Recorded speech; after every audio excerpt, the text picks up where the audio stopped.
Greatest integer function, महत्तम पूर्णांक फलन। देखो y equals to f of x equals to box of x. तो बॉक्स ऑफ एक्स जो लिखा होता है इसका मतलब क्या होता है, या तो ग्रेटेस्ट इंटीजर होगा, मतलब कोई ना कोई इंटीजर होगा, या वो वैल्यू x से कम होगी। मतलब x से यहाँ पर जो भी नंबर लिखा है उससे कम जो इंटीजर होगा वो इसकी वैल्यू हो जाती है, इस बॉक्स की वैल्यू।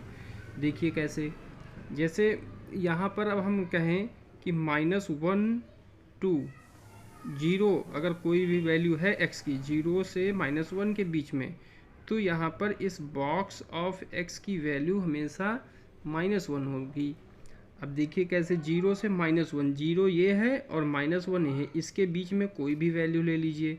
कि जैसे मान लिया हम ले लेते हैं -0.3 लिया। अब इस बॉक्स -0.3 की वैल्यू क्या होगी यहाँ पर बतानी है। तो अब देखिए, तो इसकी वैल्यू हो जाएगी -1। कैसे हो जाएगी, अब देखिए ये लिखा है -0.3।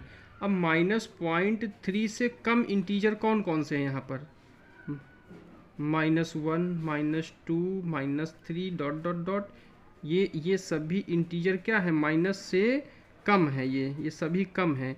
तो इन सभी में से जो सबसे बड़ा इंटीजर है वो है -1, इसलिए -0.3 की वैल्यू -1 हो गई।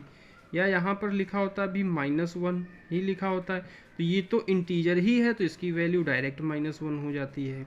अब इस चीज़ को हम ग्राफ पे कैसे रिप्रेजेंट करते हैं, ये देखिए कि -1 to 0 के बीच कोई भी वैल्यू हो, बस इसमें क्या है, 0 नहीं इंक्लूड है, तो इसकी वैल्यू हमेशा y की -1 आती है। तो -1 to 0 के लिए y की वैल्यू -1 यहाँ पर इस तरीके से रिप्रेजेंट कर देते हैं।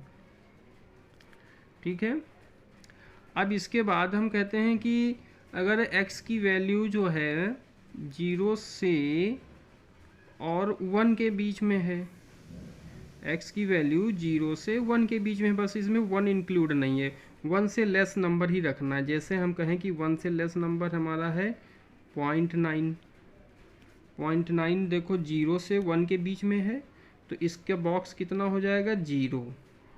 देखो 0 से 1 के बीच में 0.9 है।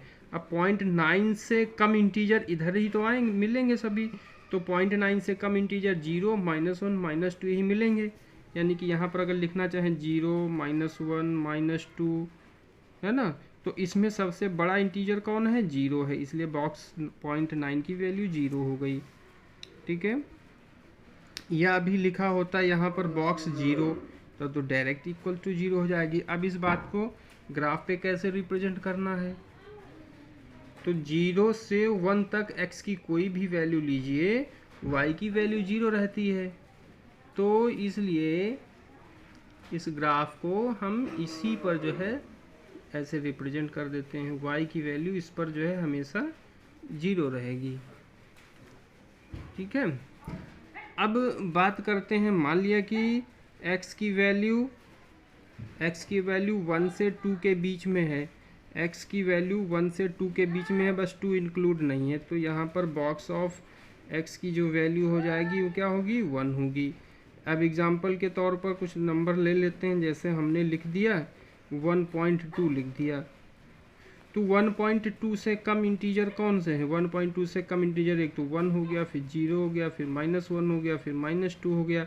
तो इन सभी इंटीजर में जो सबसे बड़ा इंटीजर है वो है 1, इसलिए इसकी वैल्यू 1 हो गई। ठीक है, अब इसको ग्राफ पे रिप्रेजेंट करना है, तो कैसे रिप्रेजेंट करेंगे, तो 1 से 2 तक 1, अब x पर हम 1 ले, 2 ले, 3 1 या 1.2 1.3 1.4 1.99 तक भी लेते हैं, तो भी y की वैल्यू हमें 1 ही मिलती है। तो यहाँ पर इस तरीके से ग्राफ बना देते हैं। ठीक है।